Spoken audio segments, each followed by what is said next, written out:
Zootopia 2 has come home to Disney Plus. Let's go!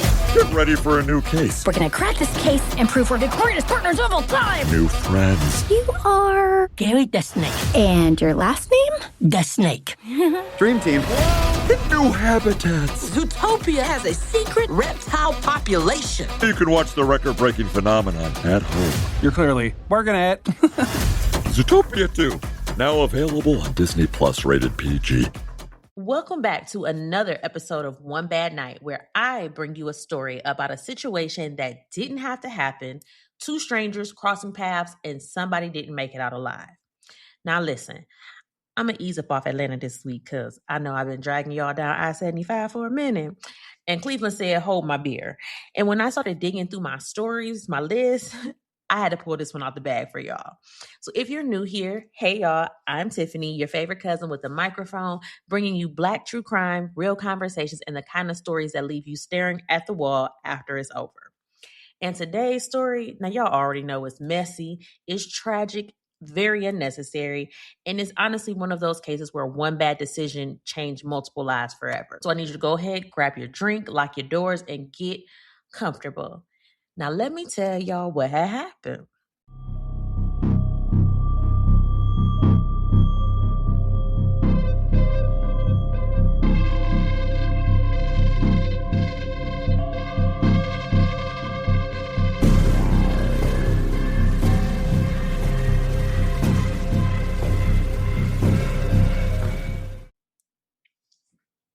Now, it's April 16th, 2013, right? And there's a man, his name is Jeffrey Bland. He's at these apartments on Mackenzie Road in Olmsted Falls, Ohio. So that's like, it's like the west side-ish of Ohio, maybe about 15 minutes away from downtown, depending on where exactly you at in the city. So Jeffrey, he's minding his non-melanated business when he just happened to notice something floating in this pond. But like I said, he didn't think too much of it because he said random stuff was always floating around in that pond. He said it would be like clothes, trash, just miscellaneous nonsense marinating in the water. So when he saw what looked like clothing floating out there, he like shrugged it off and kept moving. But the next day, April 17th, around 3:30, that's when the universe said, actually, run this back. So Jeffrey said that he noticed that the object had drifted closer to the shore, and this time he could make out what looked like some legs. And he was like, well, kind of looked like a mannequin. And listen, if I look out a window and I'm seeing a mannequin drifting towards me in pine, my spirit like, something ain't right. So Jeffrey like, I'm going to call my boss. His boss's name was Paul Schmidt. He like, hey, come take a look at this. If something don't feel right. So when Paul got there, they could have just called the police. But this man decided he was going to get a stick and poke the object. Now, these ain't one of us. They ain't one of us. We don't do all this. We either just gonna keep walking and mind the business that pay us, or we gonna call somebody. We not gonna be poking at stuff with a stick. So, yeah. Now, this sounds like the beginning of every horror movie where people ignore common sense, right? Right. And the second that stick touched the object, they said like some oil started coming out of the crotch area. Sir, what? I still, my research, I could not figure out what justified this. I don't know. Oils, what? Yeah. So at that point, they said all their mannequin theories, exited the building immediately. And they was like, okay, we going to call 911 now. Now, when the police and the dive team arrived, they ended up recovering a body from the pond using sonar and underwater metal detectors. And when I say this scene was horrifying from the beginning, yeah. Now, let me tell you the who, the what, the when, and the why. There was just a random pond in the middle of the city. Because I know you're wondering, because I was wondering too. I'm just like, what? So there's this company that was called Howe's Greenhouse that actually closed down in the 90s. And it was on a 20-acre tract of woods and field. And the pond was actually built to catch water that would run off the greenhouse and will recirculate the water back to the vegetables and the flowers. Okay, so that's now we get that out of the way. Now, back to this body. So they said the body had 2 black and orange ropes tied around it. One was tied around the chest and another was tied around the pelvis. And then these ropes were actually attached to a metal pipe and a cinder block. So basically, somebody didn't want this body to be found. Like they wanted it at the bottom of that pond forever. So when investigators start examining the body, they determine that it's the body of a man. Now, they said the man wasn't wearing any clothes when he was pulled from the pond. However, he was wearing a black jacket, a pink tank top, 3 bras, and one of them had stuffing inside. And I'm going to slow it down for a second because I do want to be respectful here, because conversations around gender identity and presentation can be sensitive. And regardless of how this person identified or chose to present themselves, this was still a human being whose life mattered, because somebody loved them, knew them, and somebody probably was desperately wondering where they were while investigators were pulling them from a pond tied to a cinder block. Now, the victim had no ID on them, no wallet, nothing. So immediately investigators need to know who this person is. They don't know how long they've been there. So the body is transported to the ME's office in hopes that they can ID the victim and notify their family. Now, while that is going on, in the background, the police, they start canvassing the area around the pool. They talking to people that live in the apartments nearby, all this stuff. Now, before I go any further, I got to explain this specific apartment setup because it sounds weird as hell.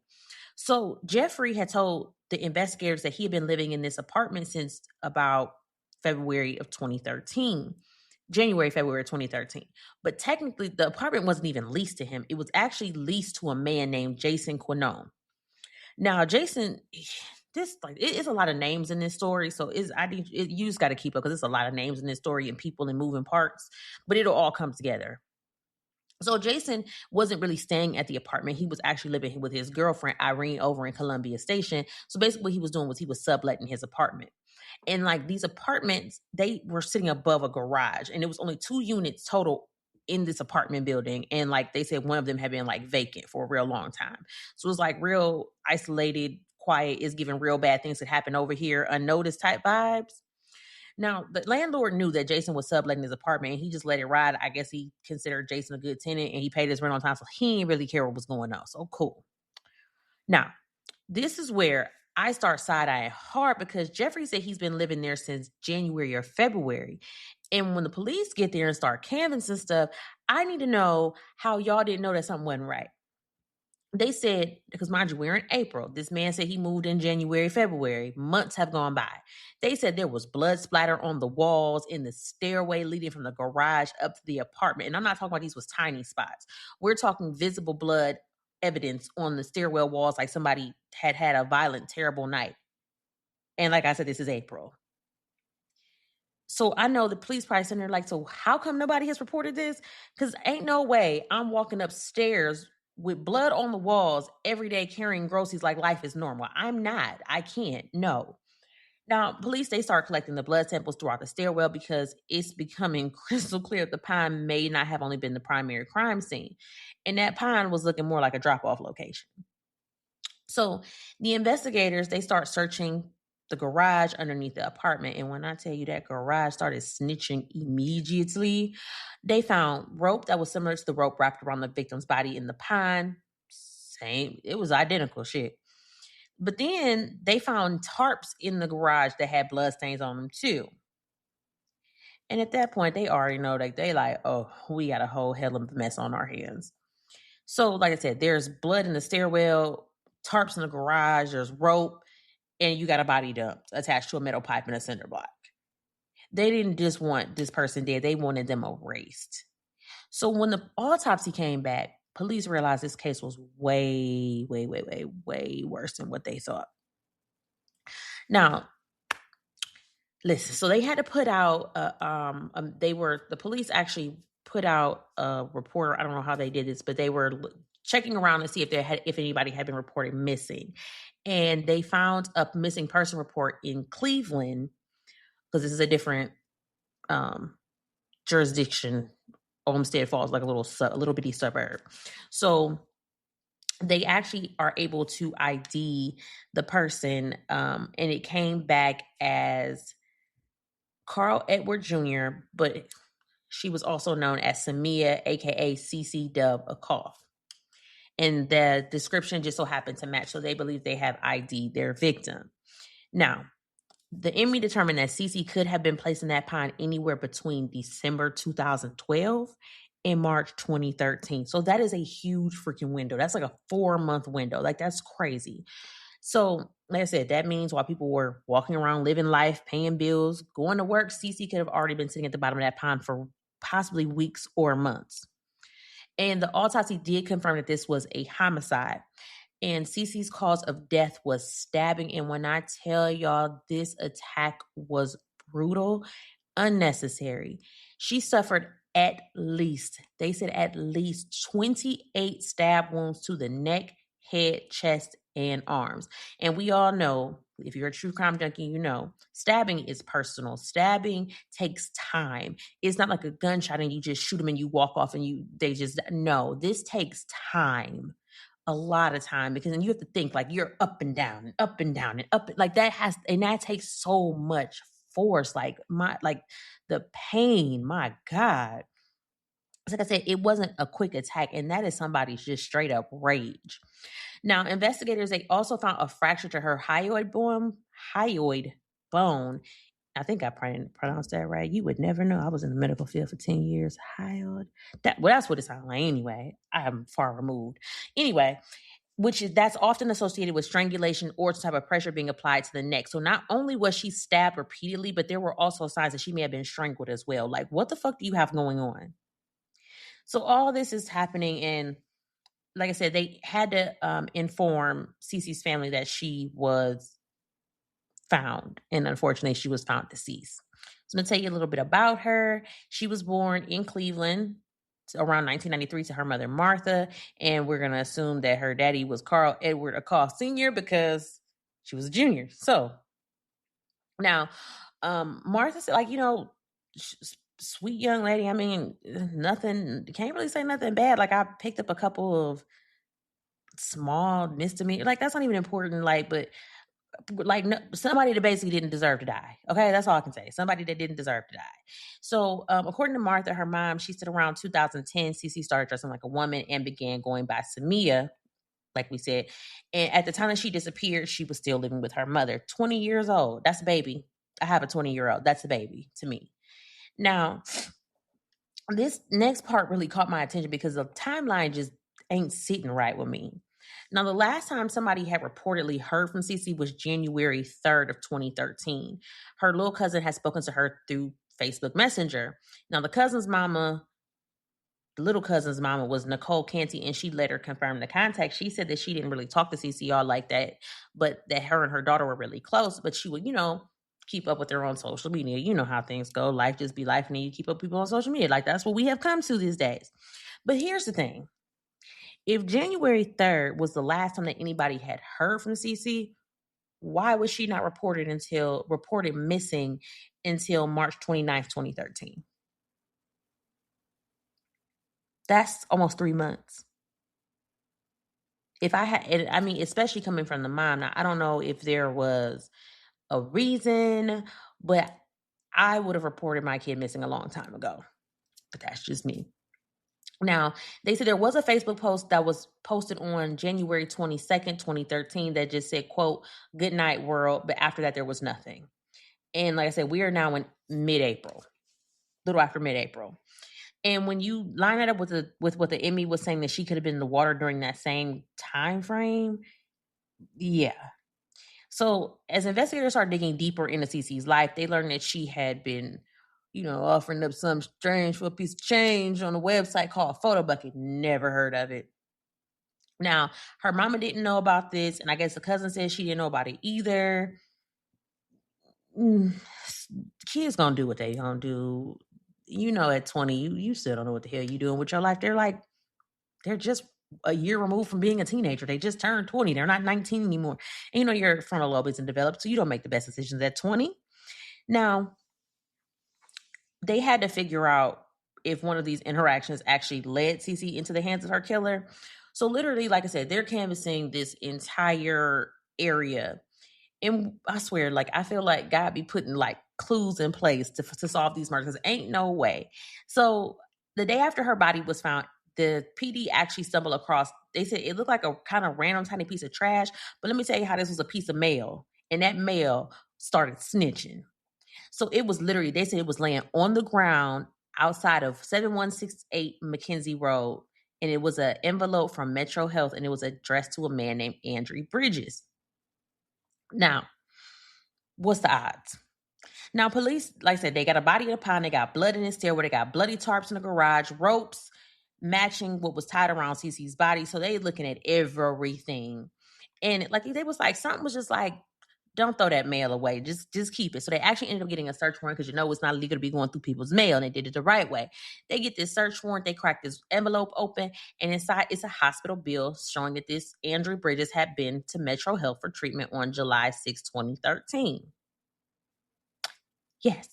Now hold that date in your head because, like we said, CeeCee's last known contact was January, and we have this Andrew person showing up at the hospital on January 6th. So this is like, okay, we got some close on dates. Now I said they had been out talking to neighbors. Lieutenant Matthew Gagnon with the Olmsted Falls Police, like I said, he's talking to neighbors around Mackenzie Road.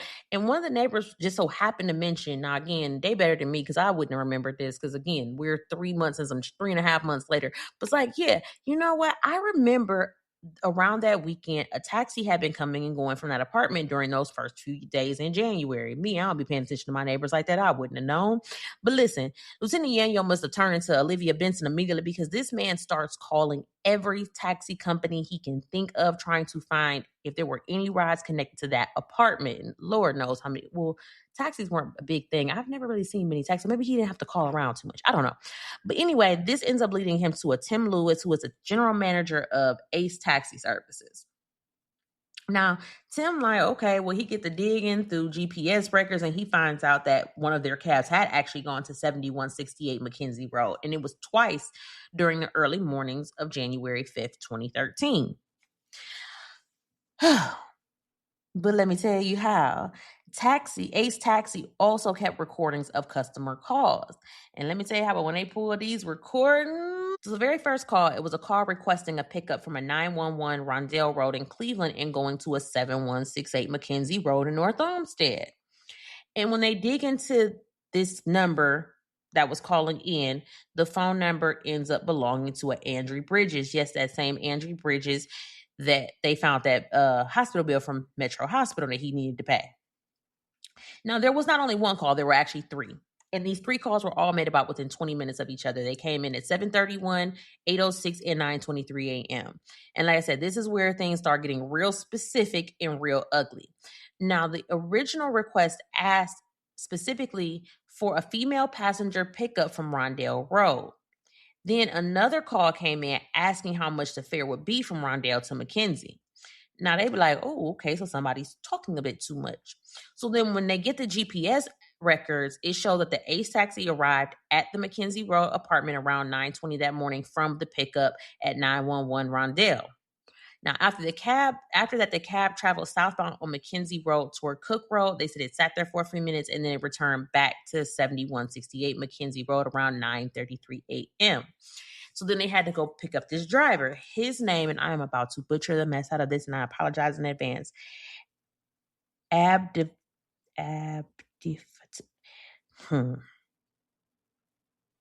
It's Abdifatah, and I can't pronounce that. His last name was Muhammad. Now, he told investigators that he remembered picking somebody up around January 5th, but he said at first he couldn't tell if the passenger was a man or a woman, and the details really kind of lined up with how CeeCee presented herself at times. So Mr. Muhammad picks up the passenger from Rondell Road, and he drives them to Mackenzie Road, but when he gets there, he said it was another man already waiting outside. He said that man got in the cab, then he took both of them to a convenience store, and I guess they had to get change or whatever. And then Mr. Muhammad said the man waiting at that Mackenzie Road address paid him $100 in cash. So, let's say at this point, like weeks have gone by and we're now in May. And the police have shown Muhammad these photos. And he starts pointing out people like he was unlocking achievement. He identifies CeeCee as the passenger that he picked up from Rondell Road. And then he also identifies Andrew Bridges as the man waiting at the Mackenzie Road address who paid for the ride. So at this point, they're like, oh, Look at this. Puzzle pieces are all fitting just perfectly. So like I said, we got a dead woman that was pulled from a pond, tied to a cinder block with blood leaking through an apartment stairwell. We got bloody tarps in the garage, rope matching the bindings on the body, a hospital bill connected to Andrew, taxi calls linking to Andrew's phone number, GPS putting that cab exactly where it needed to be, and the cab driver identifying both CeeCee and Andrew together. Baby, this case done built itself at this point. Now, here comes that plot twist that nobody had on their bingo card, because remember Mr. Jason Quinones, the man whose name was actually on the apartment lease? Baby, when he heard there was a body found outside that apartment, he was like, oh shit, I think I know something. And he like, I don't even want to be tied up in no bullshit. He like, hold on, I got a story to tell. Lifetime, I'm trying to tell my story. I got somebody I need to talk to somebody. And like I said, he was like, let me tell y'all what had happened for real. He like, look, back in January 2012, I let Andrew Bridges move into my apartment because, like we said earlier, Jason was just subletting his apartment because he was shacked up with his girl playing house or whatever. Now, according to Jason, Andrew paid the gas bill and the electric bill, but he didn't pay actual rent. And it had me super confused because, sir, why are you paying another grown man's rent for an apartment you not even living in? But okay, I guess. Go off. Carry on. Now, Jason said Andrew stayed there until January 2013, but he had to put him out. And we're going to tell you about why he had to pull him out. Now, he said the weekend of January 4th through the 6th, he vividly remembered because it was his sister's birthday party weekend, but he couldn't go because he had visitation with his daughter. So, again, he was at his girl Irene's house with his daughter, Irene's kids and grandkids, and then Irene had a friend, Bill King. And I'll briefly tell you about this situation because it was really weird. Bill King was like living with Irene, and he used to be like Irene's ex-husband's best friend, and he was living with her. It was just, to me, this whole situation is just very weird. So then all y'all, the grown people, just living out. I don't know. It was just weird. But anyway, that's super off topic. It has nothing to do with the case, but I just thought it was just weird. Now, Jason said Saturday morning rolls around, and Jason and Bill, they wake up around 9 a.m. and they went to CheckSmart so Jason could pay the gas and the electric bill. And while they were out, Jason was like, well, I'm just going to swing by my apartment and I'm going to get my utility money from Andrew. And when I tell y'all, this man said he pulls up and he said Andrew is outside wearing nothing but a t-shirt and jeans in January in Cleveland. Now, if anybody from Ohio even knows, Cleveland do not play fair, okay? We talking negative temperatures. I think this past January, like we were in a deep freeze. Like it was -10 outside for like a week. It was ridiculous. Like you are not outside in a t-shirt and jeans in Cleveland. I don't want to hear none of that.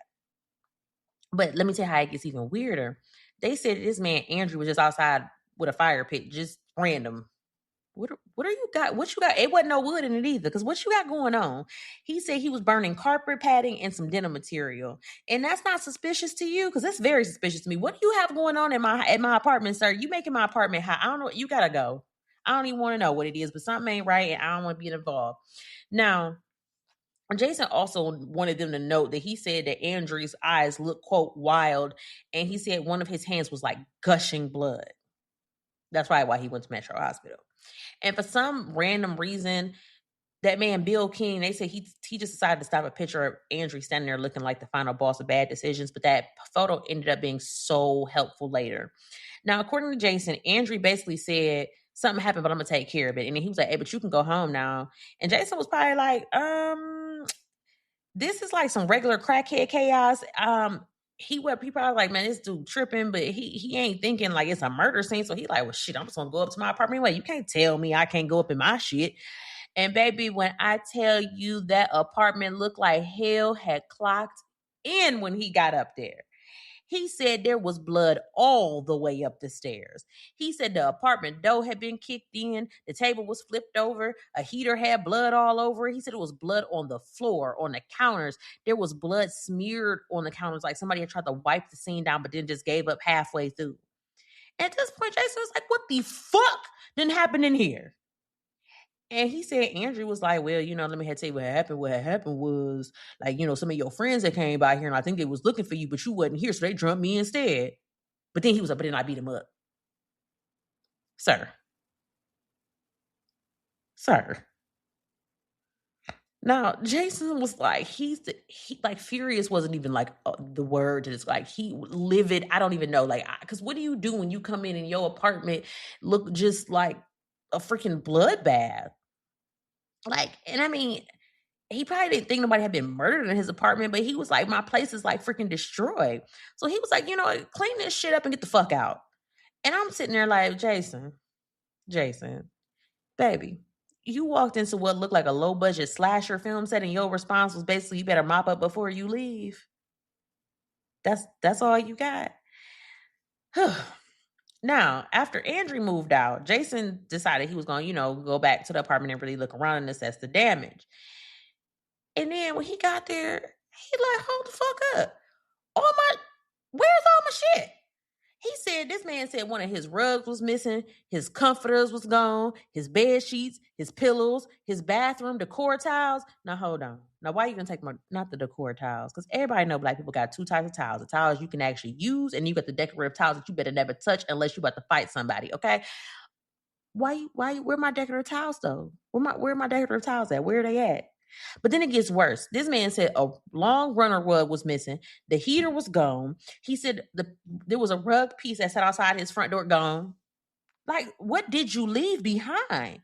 He said it's okay. So I don't even know what it's called, but it's like a little thingy that you put under the door to keep the cold air from coming in. Like, them things are life for real. But he said that was missing. Why you take that? Like, and I ain't trying to say that. If you ever survived a Cleveland winter, like, you know, that little thingy that go under the door is like essential. Like, it's not decoration, that is survival equipment. And remember, before Andrew left the apartment, Jason had asked him for the utility money. And he said Andrew had gave him a couple $100 bills. But how about this? He said the money was crumpled up and saturated. Not a few blood specks. It specifically said saturated. I don't want that. Talk about blood money? I don't want that. No, sir. No, sir. You mean a man tell me that this man handed you bloody money and your first thought wasn't, let me call 911 immediately? Something, just no sirens. This has to be a man thing, because as a woman, we would be seeing the red flags like, no, something ain't right. Some shit is fucked up. Oh, no, oh shit. Like, no, we would be panicking, like our internal alarms would be going off. But this man is just sitting there like, I mean, well, you mess up my apartment, I'm pissed, but ain't clear. First thing, no. So anyway, a few days after Andrew moves out, he shows up over at Irene's house wanting to talk to Jason again, but he got a new story this time, y'all. So how about this? How you know somebody be lying? When details start shape-shifting like a damn transformer. Now, Andrew says when he got back to the apartment, he said it was some men waiting in a car outside. And he claims, you know, they all went in the apartment to, you know, just chill or whatever. But then he said, and this is a direct quote, shit just got out of hand. Yep, that's what he said. He said shit just got out of hand. And Andrew says he thought one of the men had a weapon, so he ran upstairs to his apartment, and he said he shoved the table in front of the door to block it. But according to him, one of the men kicked the door in anyway, and he knocked over a table. Then he said that same dude came inside with a knife and tried to attack him, and then that's how he got cut, right? Now, I mentioned some crackhead activities before, and this lightweight sound like some crackhead behavior, because why is you just chilling with some random man and pulled up to your house? And I'll talk about that in a minute, but that's what it sounds like to me. It sounds like some cracked out crack shit. So anyway, Andrew said he grabbed the radiator heater and he started beating the guy with it, and that was why that radiator had blood all over it, right? Then he said eventually the man left, and he specifically claimed the second man never touched him. Where y'all get these stories from? Now, Jason said after hearing all this bullshit, he still didn't think to call the police because he said, quote, I didn't think it was that serious. Jason, come on now. So you mean to tell me you saw blood all over the apartment, on the stairs, on the heater, the door kicked in, your furniture flipped over, your tenant is outside in negative temperatures burning carpet padding like he's trying to destroy evidence in a low-budget mafia movie, is bloody money in his pocket, you got missing blankets, missing towels, rugs, bedding, and your conclusion was, probably nothing too major. No, sir. No, sir. At this point, the apartment wasn't even like whispering murder anymore. It was screaming it through a megaphone. Yeah. Mm-hmm.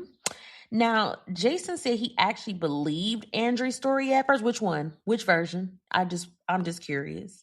And then, according to Jason, Andrew told him he had already been arrested and charged with felonious assault for beating up the man who supposedly came up to the apartment. And he claimed that was the reason why he didn't have the rest of the utility money that he owed Jason. Nah, baby, them lies was lying, wasn't they? Now, May 3rd, 2013, police finally arrest Mr. Andrew Bridges. And honestly, we really haven't talked about who Andrew was because honestly, there wasn't nothing inspiring to say about this man. I know he was born December 6, 1976. And when they started looking to his background, man, this man had a rap sheet long enough to use as a CVS receipt. Child, let me tell you how. From 1995 to 2011, this man stayed in and out of jail. So let me say how. 95, attempted drug trafficking and drug abuse. 97, possession. 98, drug charges. 99, theft. 07, drugs. 07, DV. 2010, burglary. 2011, robbery.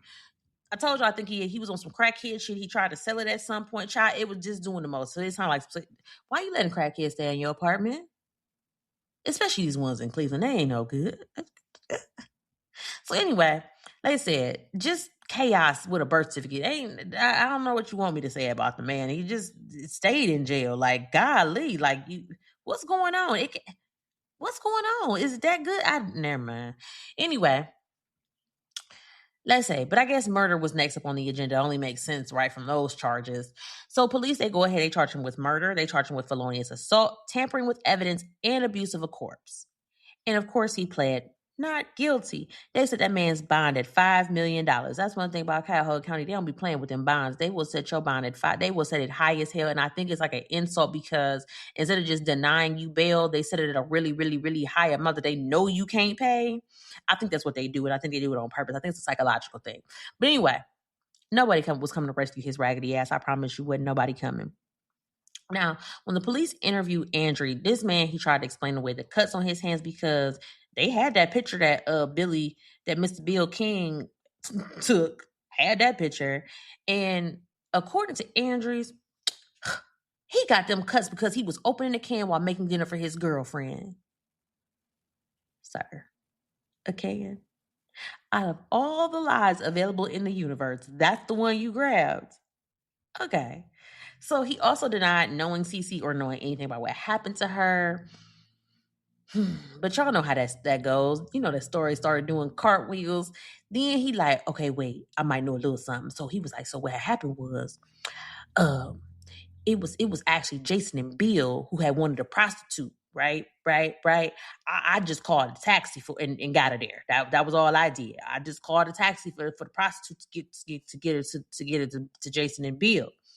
And then he was like, but I left the apartment after CeeCee got there. I ain't know her name, though. But then he says when he came back, he was standing outside and he heard Jason yell, and this is a direct quote, "That's a fucking dude." Then he claimed he heard someone screaming, quote, "Don't kill me, don't kill me." Now, according to Andrew, he walked inside and saw Bill holding a knife, but he ain't see nothing else. Yeah, you heard that right. So you heard somebody begging for their life.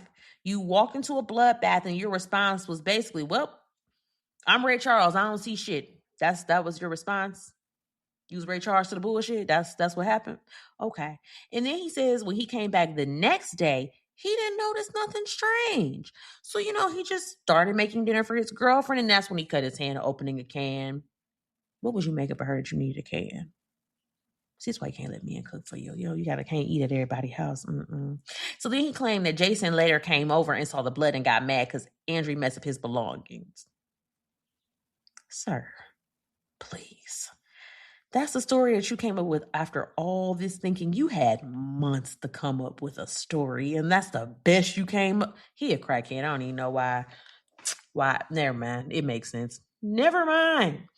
And what makes it even crazier is he actually gives police a written statement with this bullshit in it. But then he later came back and said he wanted to retract everything because he said he was scared of Jason and Bill and that it was going to attack his family. By this point, this story had more plot twists than a dang on Tyler Perry movie. And this is what the prosecutors actually believe what happened, right? So they theorized that Andrew found CeeCee online because he was looking for some action or whatever. But when CeeCee arrived, prosecutors believe like they had got to do, we don't know at what point, but maybe if they had like gotten to doing something, or he figured it out when she got there, but he realized that she was transgender and the man snapped. And honestly, looking at that apartment scene, it looked like CeeCee fought for her life, because that torn up apartment told a story of its own. That flipped furniture and the blood everywhere, the kicked in door, the smears, the struggle. And we have to remember, like, biologically, CeeCee was born a male, and I personally believe she wasn't going down without a fight. Like, you're not fighting a actual woman. Biologically, that's a man, and I'm sure she got her licks in. I hope she whooped his ass. I hope she whooped his ass as much as she could before he took her out. I really hope she did. And I think she gave him absolute hell before he killed her. I really do. And she went out swinging. And I pray that she is resting peacefully, because that just don't make no sense. Now, what we do not know, and I just want to put that out there, we do not know if the information was disclosed beforehand or not. Now, if it was not disclosed beforehand, that's not right. However, that does not constitute killing somebody. Yeah, you may be salty. Yeah, you may be upset. But honestly, who would have known? You and her? Nobody else would have known. But you can't keep your temper in check, your ego. Anyway, now, trial started in November 2013. And when I tell y'all the prosecutors came loaded with evidence, they weren't playing with this man. May of November, they would wrap this up. Now, I said they brought that rope that they found in the garage, and that was the rope that was used to tie up CeeCee's body. Guess what? It has some of Andrew's DNA on it. Blood samples that they found in the garage, the apartment, and stairwell, had his DNA. Yep. And then they had a slew of witnesses. They had Jason, the owner of the apartment, that Bill King that lived with Irene, that was her ex-husband's friend, but he was living with Irene and Jason. Hell, Irene even got on the goddamn stand for the prosecution. She wasn't even there. I don't know what they called her for, but she was even up there. And I think at that point, Andrew probably realized that everybody but the mailman had turned on him. And when it was all said and done, the jury finds him guilty of aggravated murder, felonious assault, tampering with evidence, and abuse of a corpse. He was actually sentenced to 15 years to life specifically for the murder charge. They gave him another 30 months for tampering with evidence and another 12 months for abuse of a corpse. And this is all running consecutively. So basically, he ends up getting about 19 years to life. Now, after sentencing, CeeCee's mother, Martha, said, quote, "Justice was done. My daughter is with me in spirit. Andrew Bridges is going to get what he deserves. He's going to have to ask God for his forgiveness because I forgive him." And when I tell you that level of forgiveness, I don't even know if it could be me, but that probably gave her peace. And as of today, Andrew Bridges is serving his sentence at the Allen Correctional Facility, and his current parole eligibility date is September 2032, which is only 6 years away. And honestly, Ohio don't be playing about them parole. They will let you sit there forever. You can come up for parole 18 times. They be like, no. I got a cousin. He was actually given 19 years of life back in 1993. That man's still in there. 1993. He's been eligible for parole for a long day. I know a lot of people who they say that base time, they are not letting you out. You probably gonna do that life. So I think my cousin went in when he was in his early 20s. I was like 8. That man is still in there. He's actually I think he's up for parole next month. He ain't gonna make it. They gonna send, nope, he ain't coming home. I doubt it. He ain't coming home. Anyway. Now, all right, that was the story of Cemia, CeeCee, Dub, Acoff, and the one bad night that unfortunately cost her life. And like I said, I pray that she is resting in peace, because at the end of the day, she did not deserve to lose her life behind a raggedy crybaby ass crackhead nigga. Now, let me know what y'all think about this case, because it's heavy between the lies, the blood, the taxi records, the burning carpet, the bloody money. Like, it was just chaos stocked on top of chaos. And make sure that y'all are following me on Instagram, Facebook, and TikTok. And if you really want to come cut up with me and discuss these cases, come join the private Facebook. Oh my God. To come join the private Facebook discussion group, Love, Lies, and Alibis, you might have to type in Melanin Mysteries. I don't know why it doesn't come up under Love, Lies, and Alibis, but it doesn't. And until next time, I need y'all to watch who you trust, watch who you invite into your space, and I will see y'all on the very next episode of One Bad Night.